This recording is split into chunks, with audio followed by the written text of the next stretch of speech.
नहीं नहीं, बिल्कुल बिल्कुल। और ये फजील साहब बिल्कुल सही कह रहे हैं आप कि ये जो जो सिचुएशन है जिस तरह से, और जो जज्बा इनके अंदर देखने को मिलता है, कल जब 600 लोग छूट के गए तो वहां जो जश्न का माहौल था, यानी घर नहीं है, आप देखिए छत नहीं है सर पे, और ये भी डर है कि कहीं फिर से अटैक ना हो जाए। इसके बावजूद जो जज्बा देखने को मिला है वो वाकई जो है हैरान करने वाला है। दुनिया शायद इससे सबक लेगी, दुनिया की इससे सीखेगी, और मैं समझता हूं कि ये बहुत बड़ी हिस्ट्री लिखी जाएगी इस पूरे ये जो 15-16 महीने रहे हैं, इसकी एक हिस्ट्री लिखी जाएगी, और बहुत बड़ी हिस्ट्री इसकी होगी दुनिया के सामने एक मिसाल के तौर पर। क्योंकि आप देखिए हसन नसरुल्लाह, जिसको आतंकवादी कहा जा रहा था, अभी जब उनकी तदफीन हुई तो 14 लाख लोग, फजील साहब, उस तस्वीर में शरीक हुए 14 लाख लोग। तो ये मतलब इसको किस तरह से देखा जाए, इसको क्या नाम दिया जाए, और 100 मुल्कों के नुमाइंदे वहां गए, ये भी अपने आप में एक बहुत बड़ी बात मैं समझता हूं। फजील साहब, एक खबर नूर सर ने कही है जो मैं समझता हूं बहुत इंपॉर्टेंट है, इसको भी अपडेट में ले लेते हैं। उन्होंने अपडेट दिया कि सीरिया में तुर्की और इजराइल के फाइटर जेट आपस में आमने सामने आज आ गए हैं। सीरिया में आमने सामने ये घुसने की भी कोशिश कर रहा है इजराइल। तो अब क्या लग रहा है कि तुर्की जो है वो अब बिल्कुल सामने आ जाएगा, और अगर तुर्की सामने आ गया तब क्या होगा फजील साहब? हालात जो है वो ऐसे हो रहे हैं। देखिए, तुर्की पहले भी साथ था, और ये बात दूसरे किसी ने नहीं कहा, इजराइल ने कहा कि तुर्की हमास को मदद कर रहा है, और फाइटर्स के आमने सामने आने की कोई बड़ी बड़ी वजह नहीं होती है। ये कभी भी इन प्रैक्टिस ऊपर हवा में इनको अपनी सीमाओं का पता नहीं चलता, इधर से उधर चले जाते हैं। और अगर गलती से भी कोई घुस गया तो जिसके कंट्री में घुसेगा उसका कंट्री का जहाज जो है हमेशा तैयार रहता है, वो तुरंत फ्लाइंग करके उसके पीछे लग जाएगा, और उससे पूछेगा तो वो अपना माफी वाफी मांग लेता है कि भाई हमको सीमा सीमा तो जमीन में होती है ना, आसमान में तो होती नहीं, और इतनी ऊंचाई से पता नहीं चलता है। एक गांव का आधा हिस्सा टर्की में है, आधा हिस्सा सीरिया में है, तो इन सब चीजों से पता नहीं चलता है। तो ये कोई बहुत बड़ी घटना नहीं है कि जहाज आमने सामने आ जाए, तो इसको कोई बहुत ज्यादा इस पर विचार नहीं किया जा सकता, ये सब होता रहता है, नॉर्मल सी बात है ये। वो अपने रास्ते फिर चला जाता है, फिर वो अपने रास्ते चला जाता है। तो इन सब चीजों को लेके कोई क्यास नहीं लगाया सकता है। देखिए, हमेशा क्यास जो है इन्फेंट्री फौज की एक्टिविटी से लगाया जाता है, क्योंकि इन्फेंट्री फौज जब कहीं मूवमेंट करती है तो उसके बॉर्डर्स पर पहले वो अपने आप को इकट्ठा करती है, और इकट्ठा करके जब इकट्ठा होने लगती है तो जाहिर सी बात है कि 1 बटालियन 2 बटालियन नहीं, बल्कि 10,000 5,000 15,000 20,000 फौज जब इकट्ठा होती है, तो इससे ये अंदाजा लगाया जाता है कि कोई सरकार का या कंट्री का कोई बड़ा मिशन है जिसके लिए सेना इकट्ठा हो रही है। हवाई जहाज का कोई मतलब नहीं होता, हवाई जहाज हवा में उड़ रहा है, कहीं 2 4 10 किलोमीटर इस सीमा में घुस गया, 4 किलोमीटर कभी उस सीमा में घुस गया, तो उसको लेकर के कभी कोई बहुत बड़ी बात नहीं होती है। वो वापस आ जाते हैं और बोल देते हैं, सॉरी बोल के चले आते हैं। लेकिन इन्फेंट्री सेना अगर बॉर्डर पे इकट्ठा होने लगे 1,20,000 50,000, तो उसका मतलब निकाला जाता है कि भाई इसका मतलब कि कोई ना कोई बड़ी तैयारी चल रही है, आप लोग तैयार हो जाइए। जी। और देखिए आपका जो तजिया फजील साहब, कई बार लगता है कि जैसे हवाबाई है, और जाहिर सी बात है कि प्रोडिक्शन जो है सारी तो नहीं वो होती, लेकिन फजील साहब जो सूरत हाल है और जिस तरह की तस्वीरें सामने उभर के आती उसका जिक्र करते हैं। एक बात और फजील साहब, अभी सुल्तान साहब ने जो अपडेट की है कि इसराइल के फौजी जंग के बाद अब अपनी फैमिली के साथ जालिमाना हरकत कर रहे हैं, उसकी उसकी फैमिली के लोगों में दहशत और डर का माहौल बना हुआ है, फैमिली के लोग उनसे दूर रह रहे हैं। ये कैफियत फजील साहब, चूंकि आप तो एनसीसी में रहे, बड़े वाकयात आपने सुने हैं, जब वहां से परेशान होकर के या शिकस्त खुर्दा हार करके भाग करके, या कौन सी ऐसी सिचुएशन होती है कि वो कई बार हम सुनते हैं कि खुद को गोली भी फौजी जैसे मार लेते हैं, टॉर्चर रहते हैं। अभी इजराइल के ताल्लुक से आया कि आईडीएफ में बहुत सारे ऐसे जो जहनी तौर पे माजूर हो गए हैं, उनकी जहनी हालत जो है ठीक नहीं है। अब ये खबर है कि वो अपनी फैमिली को ही टार्चर कर रहे हैं। तो क्या इसमें होता क्या, अगर थोड़ा सा हमें एक अपने तजुर्बे या किस्सा जो आपने जब आप कैंप कर रहे थे एनसीसी का, तो उस तरीके की चीजें क्या होता क्या है? क्यों ऐसी कैफियत हो रही है आईडीएफ के लोगों की? एक बहुत मतलब मेरे उस्ताद थे, वो एक कहानी मुझे सुनाए थे कि एक बार जब भारत पाकिस्तान का युद्ध हो रहा था, तो एक एनसीओ होता है, नॉन कमीशन अफसर होते हैं आर्मी के अंदर। असली काम तो वही लोग करते हैं, ऑफिसर उनको देखरेख के लिए रखे जाते हैं। तो पाकिस्तान का जहाज हमारी सीमा में घुस रहा था और उन्होंने कहा अपने अफसर से कि 50 किलोमीटर तक वो आ चुका है। उन्होंने कहा नो फायर। फिर उन्होंने कहा कि 30 किलोमीटर आ गया, फिर कहा 10 किलोमीटर आ गया, लेकिन वो फायर करने का इजाजत नहीं दे रहे थे। उस दौरान हमारे देश के एक जवान ने अपने ही ऑफिसर की कनपटी पर बंदूक रख के और कहा कि फायर, और हमारे जवानों ने उस जहाज को मार गिराया और बाद में अपने बड़े अफसर को फोन लगा के बताया कि इस तरह की हरकत हो गई। तो इस तरह की हरकत हुई, जब वो आए तो पता ये चला कि ये पाकिस्तानी जासूस भारत में अफसर की नौकरी कर रहा था और उसको अफसरों ने पकड़ा। इस तरह की बहुत सी वारदात हुई। तो ये ताकत हमारे देश के जवानों में है, या इस तरह की हिम्मत जो है सब में नहीं होती है। बहुत से अफसरों, बहुत से जवानों में, भारत में भी ऐसी हिम्मत नहीं होती है।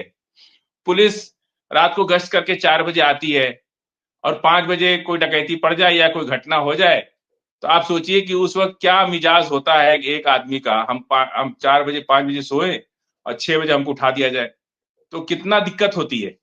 तो उस वक्त, और नौकरी कर रहे हैं तो उठना ही पड़ता है।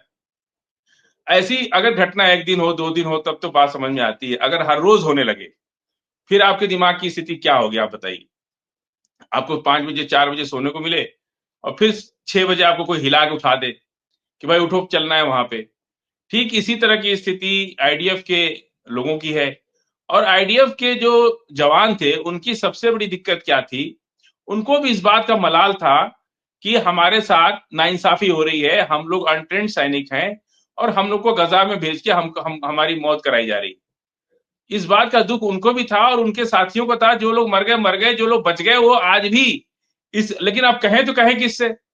तो डिप्रेशन इन्हीं चीजों से होता है कि जब आप कुछ बोल नहीं पाते। कहीं आप अगर प्रतिकार कर सकते हैं तो आपका डिप्रेशन खत्म हो जाएगा, लेकिन अगर आप प्रतिकार नहीं कर सकते तो आपका डिप्रेशन वहीं से शुरू होने लगता है। आपसे गलत, आपको पता है कि मैंने बहुत से अफसरों को, जवानों को देखा है कि कोई लड़ाई का नाम सुन करके रोने लगते हैं। समझ रहे हैं आप? कि मुझे मत भेजो वहां पे। अब कुछ ऐसे होते हैं जवान जो उतावले होते हैं कि अरे भाई जंग क्यों नहीं हो रही, हम लोग फौज में आके करेंगे क्या, जंग क्यों नहीं हो रही।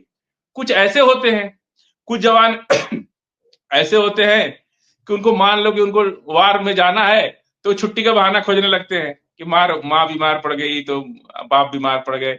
कुछ ऐसे भी होते हैं। तो ये सब चीजें अगर ऐसे लोगों के साथ जो हिम्मती नहीं है और आप जबरदस्ती उनको मूवमेंट कर देंगे वार के अंदर, तो सिर्फ जवान जो है अपने को नहीं मारता है, अपनी सेना को भी मार देता है, अपने अफसरों को भी मार देता है। ऐसा बहुत होता है लड़ाइयों में। और ये सब चीजें बड़ी नेचुरल होती हैं। आप किसी को जबरदस्ती उसकी, बिल्कुल वो अभी लड़ने के लायक नहीं है, घायल है, और आपको यही नहीं पता कि उसका इलाज होना है कि नहीं होना, आप ऑर्डर पे ऑर्डर पास किए जा रहे हो। उसके हाथ में गोली लगी है, उसके पैर में गोली लगी है, और उससे कह रहे हो कि चलो हो गया बैंडेज ना, अब जाओ बंदूक उठाओ, लग जाओ, लाइन में लग जाओ, जाओ झगड़ा शुरू कर दो, जाओ गजा चले जाओ। तो क्या करेगा वो तो सोच रहा है कि गजा तो हम जाके मरेंगे ही, इससे पहले इसी को मार दो। वो बंदूक घुमा देगा, 10 गोली उधर मारेगा, 2-4 गोली इधर मार देगा। यही होता है लड़ाई के अंदर। और आईडीएफ यही इन्हीं चीजों से शिकार हो रही है। अब किसी को पैर में गोली लगी है और 2 दिन से हॉस्पिटल में है, बैंडेज वैंडेज करा के आया, और उसको फिर कहा जा रहा है कि तुम गजा जाओ, तो क्या करेगा वो? डिप्रेशन में तो जाएगा ना। क्योंकि फौज में ये नहीं होता है कि आप इनकार नहीं कर सकते किसी चीज को लेकर, डिसिप्लिनरी एक्शन हो जाता है। तो फिर वही होता है कि वो डिप्रेशन में होता है। आपने देखा यहाँ, हमारे यहाँ एक सिपाही जो है ट्रेन के अंदर ही गोली मार दिया कई मुसलमानों को। ये डिप्रेशन ही तो था।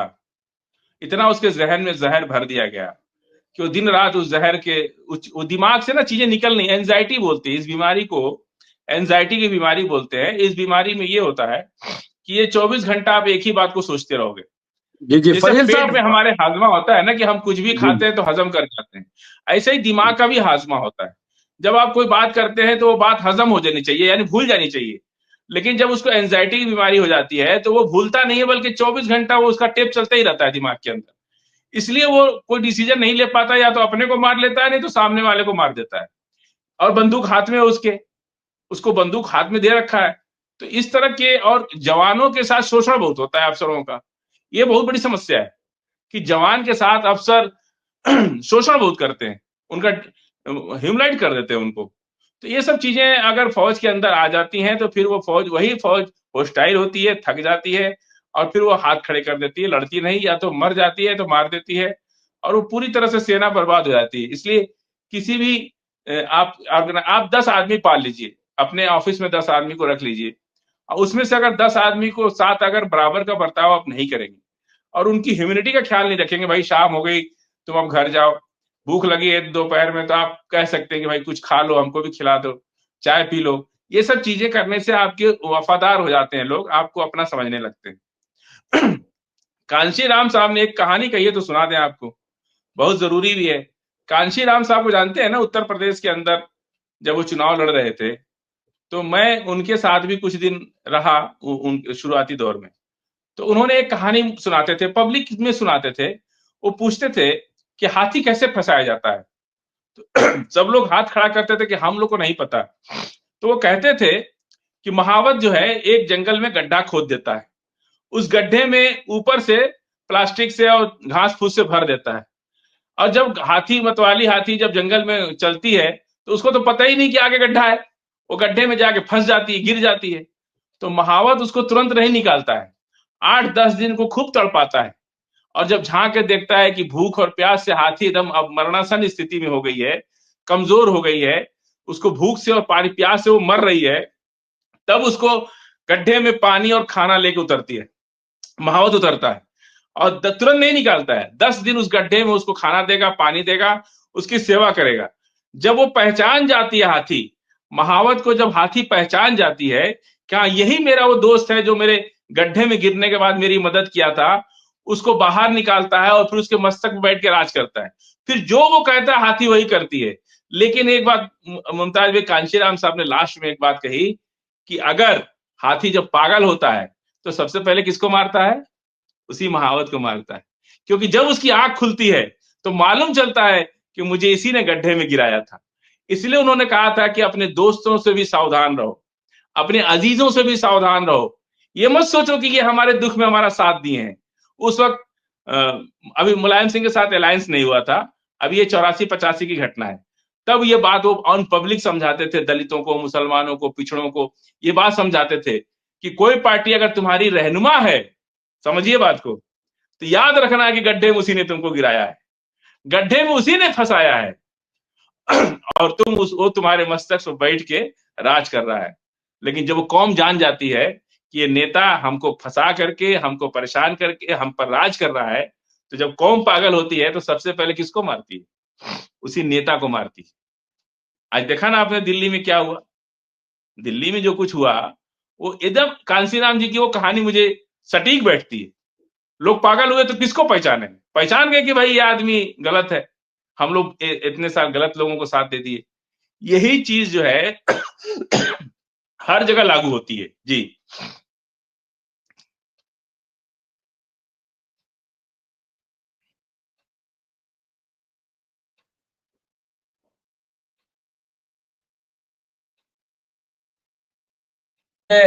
एक अच्छी मिसाल दी है, मैं समझता हूं कि और एक बड़ी मिसाल के तौर पर चीजें, और फिर आखिर में जो आपने समअप किया यहाँ ला करके कि साहब दिल्ली की जो हालत हुई है, मैं समझता हूं बिल्कुल ये सही है, और इन चीजों से बचने की जरूरत है। जो सही हो उसी को सामने रखना चाहिए, और इस तरह से किसी को बहुत दिनों तक अंधेरे में नहीं रखा जाता। परवीन गुलेबशा साहिबा हमसे जुड़ी हुई फजील साहब, उन्होंने आपसे एक सवाल किया है।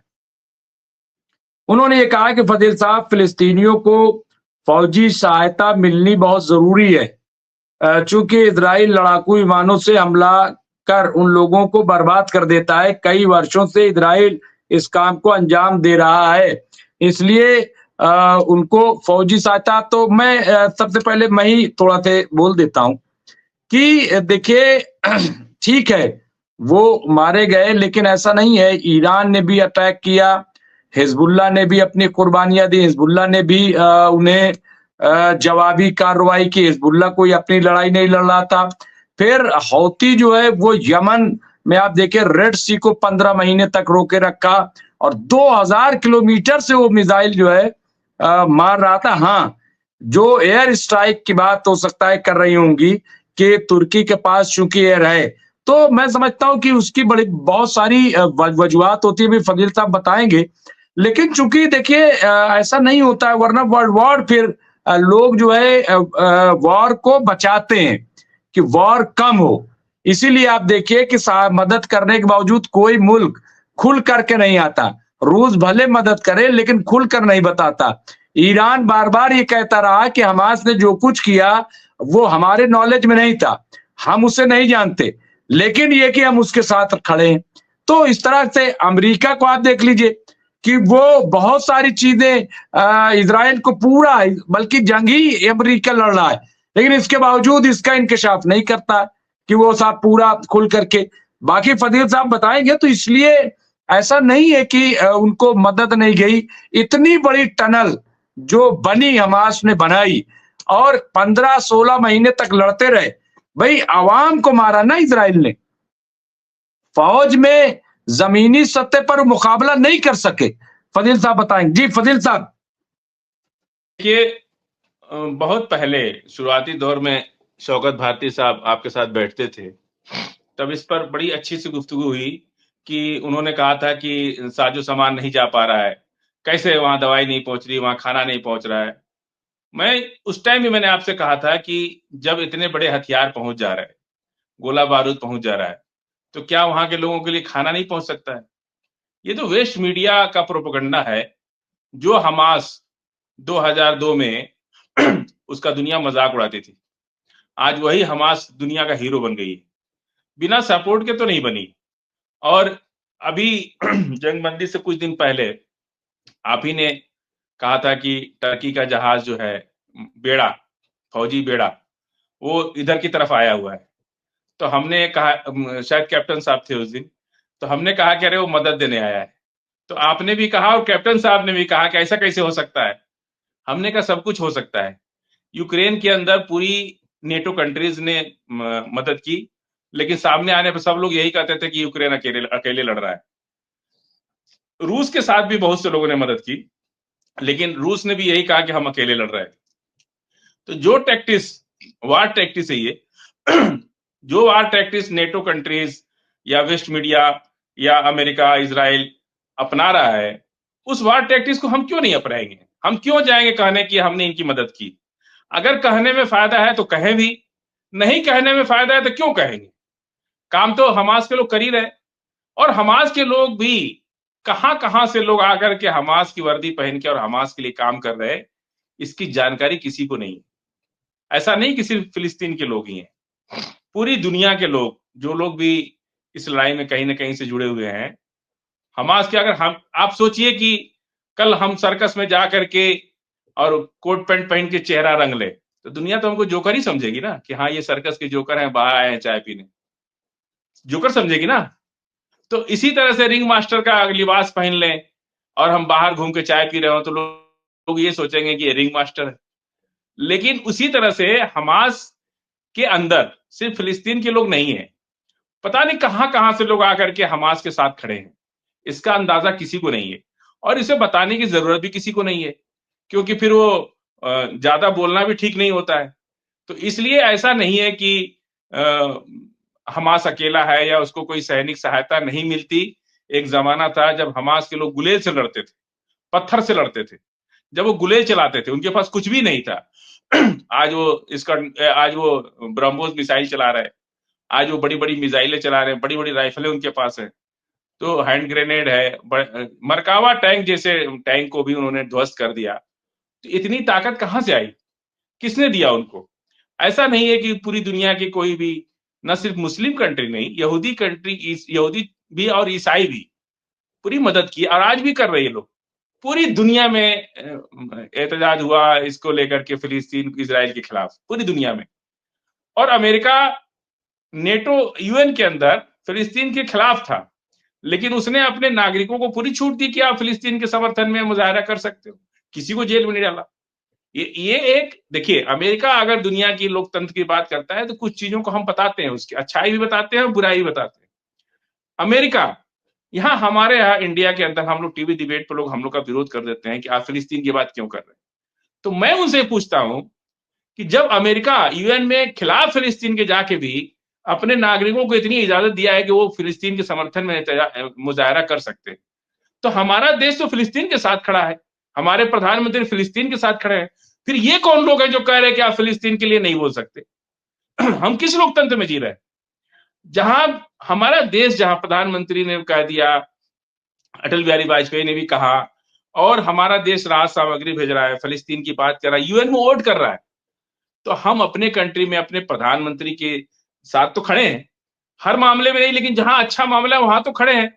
जब ये कौन लोग हैं भारत के अंदर जो कह रहे हैं कि आप फिलिस्तीन की बात नहीं कर सकते, आप फिलिस्तीन का बढ़ावा नहीं कर सकते? क्यों नहीं कर सकते? एक स्वतंत्र नागरिक को यह अधिकार है कि दुनिया की हुई घटनाओं पर अपना स्वतंत्र विचार रखने का अधिकार रखता है। ये भारत का संविधान हमको छूट देता है कि पूरी दुनिया में कोई भी घटना होती है, हम उस पर अपना स्वतंत्र विचार रखने की हमको छूट है। ये हमारा संविधान देता है, मौलिक अधिकार है हमको। तो फिर कौन लोग हैं जो टीवी पे ये बैठ के बोल रहे हैं कि आप फिलिस्तीन की बात नहीं कर सकते? ये तब हुआ था जब ओवैसी साहब ने जय फिलिस्तीन अपना जब लिया था, तो उस वक्त डिबेट हुई। तो मैंने पूछा कि आप चाणक्यपुरी में फिलिस्तीन का दूतावास बना रखे हैं, भारत ने उसको मान्यता दे रखी है, दूतावास बना रखे हैं, फिर जय फिलिस्तीन में आपको इतनी तकलीफ क्यों हो रही है भाई?